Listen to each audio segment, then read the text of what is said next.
Karena sering katakan fahamus salaf, para salaf telah berkata.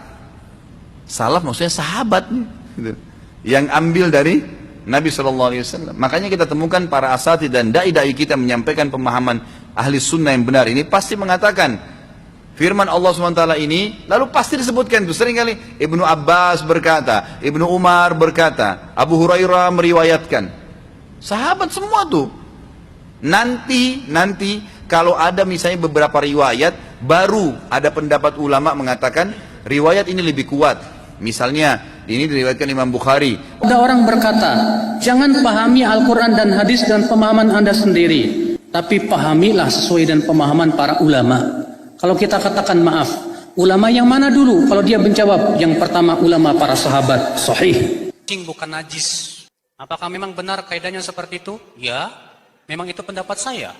Kalau antum berkata, apa dasarnya Ustadz? Dasarnya hadis Nabi SAW bersabda tentang kucing, innaha laisat binajasin, innama hiya minat tawafina alaikum.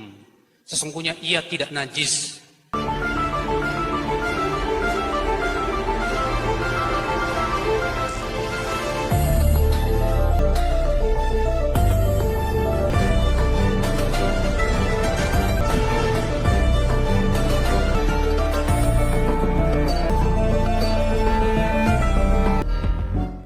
رسالة وصلت إلى البرنامج من الجمهورية العراقية، باعثها مستمع من هناك يقول خالد عبد الله حسن.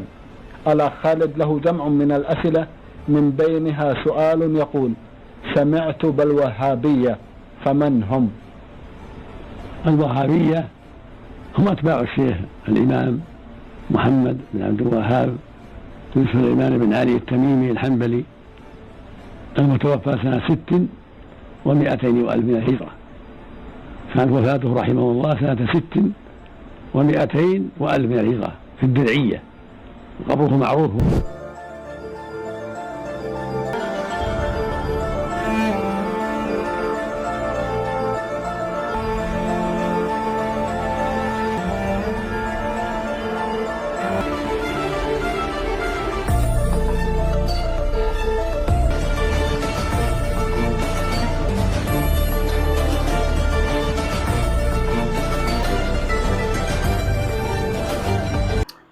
Nah, orang itu jangan mudah percaya sebelum status kebenarannya itu diuji. Jangan mudah percaya. Punya nalar kritis itu loh. Karena salah satu ciri orang cerdas itu punya nalar kritis.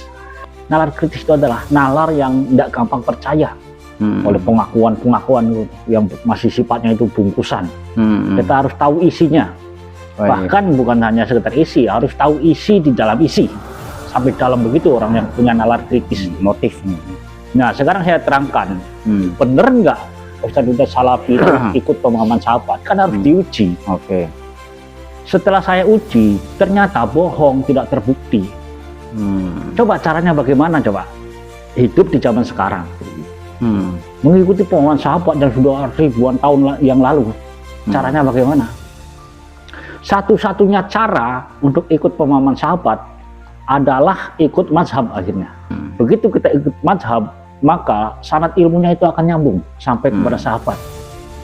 Jadi kalau orang tidak ikut mazhab, maka itu bohong besar ikut pemahaman sahabat itu. Sekarang mari kita cek. Kita uji. Andai kata ada Ustadz Salafi yang mengatakan kami ikut pemahaman sahabat, coba tanya, rukun wudhu itu ada berapa berdasarkan pemahaman sahabat? Rukun sholat itu ada berapa berdasarkan pemahaman sahabat? Coba sanggup jawab tidak pertanyaan itu?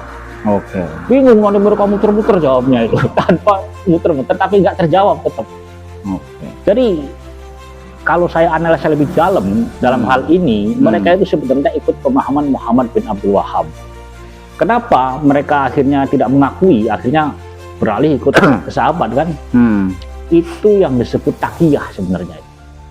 Jadi taqiyah itu adalah kepura-puraan, berpura-pura, menyembunyikan keyakinan, menyembunyikan sebuah ajaran. Harusnya akui saja kami pengikut Muhammad bin Abdul Wahab.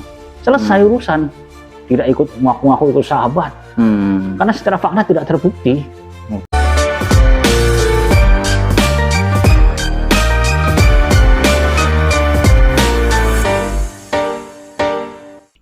Assalamualaikum warahmatullahi wabarakatuh. Salam akal sehat. Oke guys, kita jumpa lagi di channel Dulur Official. Channel ini bertujuan untuk mencerdaskan anak bangsa. Oke, untuk tema pembahasan kita kali ini, kita akan membahas Wahabi, yang dimana mereka ini selalu mengaku, para ustadz Wahabi ini selalu mengaku bahwa mereka ialah pengikut pemahaman sahabat Nabi. Benar apa enggaknya? Maka dari itu kita akan membahasnya bersama narasumber kita, Abdul Rozak. Akan tetapi sebelum ke dalam pembahasan, jangan lupa subscribe, like, dan komen agar kami lebih semangat lagi untuk membuat video selanjutnya. Dan kami ingatkan pula agar tonton video ini sampai selesai agar tidak salah paham atau gagal paham. Baik, kita langsung saja ke dalam pembahasannya. Abdul Rozak, menurut pendapat Anda, apakah benar para ustadz Wahabi itu pengikut pemahaman sahabat Nabi? Assalamualaikum warahmatullahi wabarakatuh. Waalaikumsalam. Ini bahas soal ustadz salaf yang di media selalu ngaku ikut pemahaman sahabat, ikut pemahaman salaf. Nah, orang itu jangan mudah percaya sebelum status kebenarannya itu diuji. Jangan mudah percaya. Punya nalar kritis itu loh.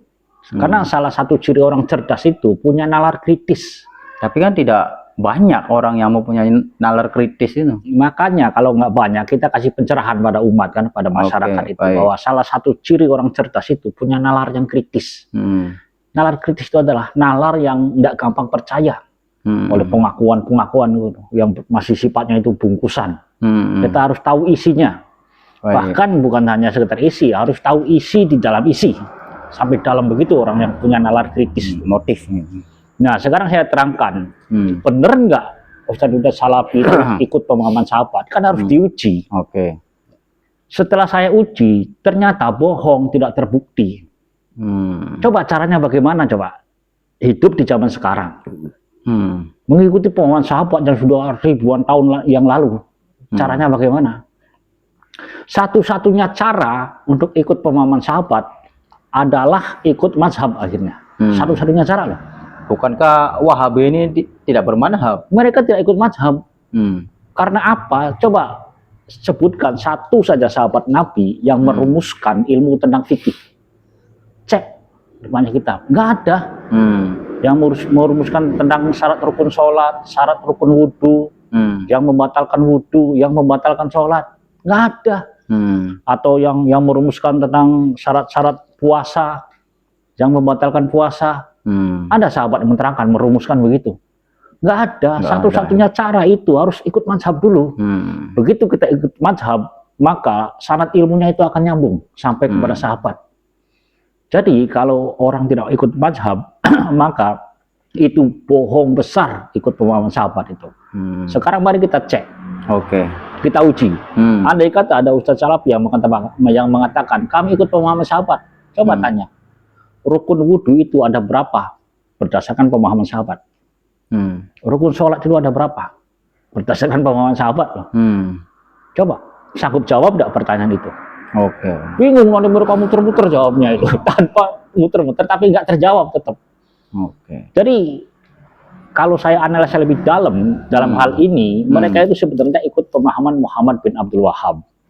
Kenapa mereka akhirnya tidak mengakui, akhirnya beralih ikut sahabat kan? Itu yang disebut taqiyah sebenarnya itu. Jadi taqiyah itu adalah kepura-puraan, berpura-pura, menyembunyikan keyakinan, menyembunyikan sebuah ajaran, disembunyikan nih. Jadi menurut Anda Wahabi ini mereka bertakiyah? Bertakiyah sebenarnya. Jadi yang bertakiyah itu bukan hanya orang Syiah, orang Salafi juga ustadz-ustadznya itu sebenarnya bertakiyah. Tapi kan banyak orang yang belum tahu nih kalau kaum Wahabi ternyata bertakiyah. Karena otaknya nggak cerdas, nggak ada nalar yang kritis. Secara definisi masuk dalam takiyah itu. Karena takiyah kan berpura-pura. Iya kan? Mereka ngaku ikut sahabat, sebenarnya mereka ikut Muhammad bin Abdul Wahab. Itu termasuk takiyah, berpura-pura loh. Pura-pura ngaku ikut sahabat, padahal yang diikuti bukan sahabat. Kan bohong termasuk kan? Masuk dalam definisi takiyah. Takiyah berbohong. Oke, baik. Harusnya akui saja kami pengikut Muhammad bin Abdul Wahab. Selesai urusan. Tidak ikut ngaku-ngaku ikut sahabat. Karena secara fakta tidak terbukti. Oke, ini baru terkuak nih. Mungkin masih banyak banget dari orang-orang awam nih yang belum mengetahui bahwa Wahabi ternyata bertakiyah. Karena setahu orang-orang awam kan yang bertakiyah ini orang-orang Syiah. Iya kan orang-orang Syiah. Saya menerangkan bahwa Ustadz Salafi bertakiyah itu berdasarkan definisi takiyah itu. Takiyah kan artinya berpura-pura, menyembunyikan ajarannya, menyembunyikan keyakinannya. Itu disebut takiyah, disembunyikan. Terus ngaku-ngaku ikut sahabat. Padahal sahabat nggak seperti mereka pemahamannya itu. Tidak ada berbeda pendapat terus bermusuhan. Nggak ada sahabat yang mengajarkan bermusuhan sesama muslim. Nggak ada. Sedangkan orang-orang Salafi sekali berbeda pendapat langsung bermusuhan, langsung dikeluarkan. Berarti kalau orang yang cerdas, ternyata Wahabi ini sealiran dengan Syiah. Menurut Anda? Kalau sealiran sih enggak, cuman ada unsur takiyahnya ini ada. Berpura-pura, berpura-pura menyembunyikan keyakinan, menyembunyikan sebuah ajaran, itu termasuk takiyah lah. Harusnya jujur aja, kami ini pengikut Muhammad bin Abdul Wahab, terangkan pada umat ini, bukan pengikut sahabat loh. Kalau dia jujur seperti itu, tidak bertakiyah, nggak mungkin ada pengikut, percaya nggak?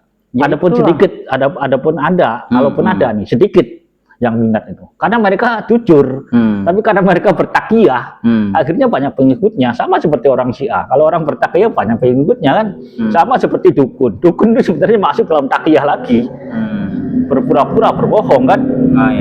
Jadi banyak sekali takiyah itu yang masuk dalam definisi takiyah itu. Oke, pertanyaan selanjutnya.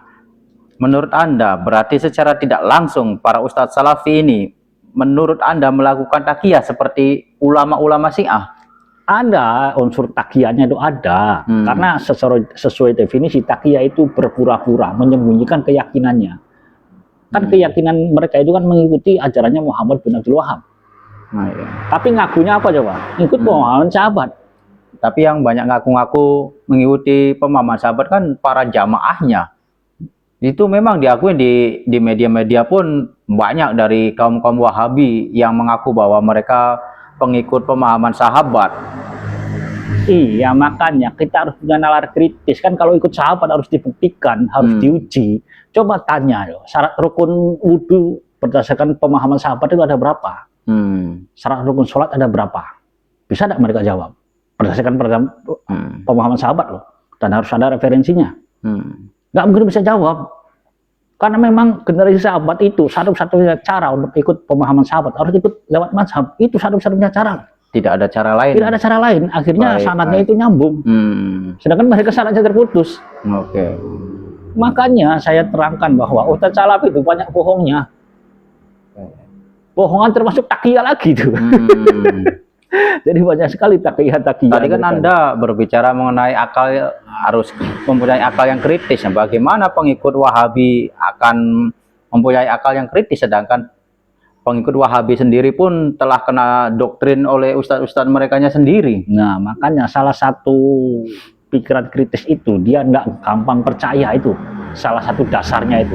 Ya mungkin di luar pengikut Wahabi bisa mempunyai pemikiran kritis, akan tetapi bagi pengikutnya kan mungkin susah ingin punya akal yang kritis itu, karena mereka sudah kena doktrin. Bisa pelan-pelan, yang penting kita kasih edukasi mereka, kasih pemahaman. Ini loh yang benar itu loh pengikut sahabat. Satu-satunya pengikut sahabat adalah harus ikut mazhab.